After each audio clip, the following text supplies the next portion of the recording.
নীরব কেন আয়না ফিরে আয় সোনা যে আমার ডাকে ফাতেমা জননী ইমাম হোসেনের রক্তে লেখা বলো কারবালার কাহিনী তার আশার পথ চেয়ে বসে গো সকিনা ও মা ফাতেমা আজ নীরব কেন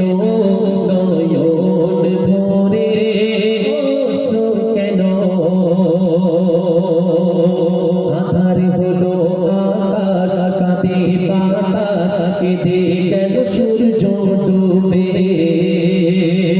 কাঁদে কারবালা ময়দান দয়ার নবীর জান জমিনে দেখো পড়ে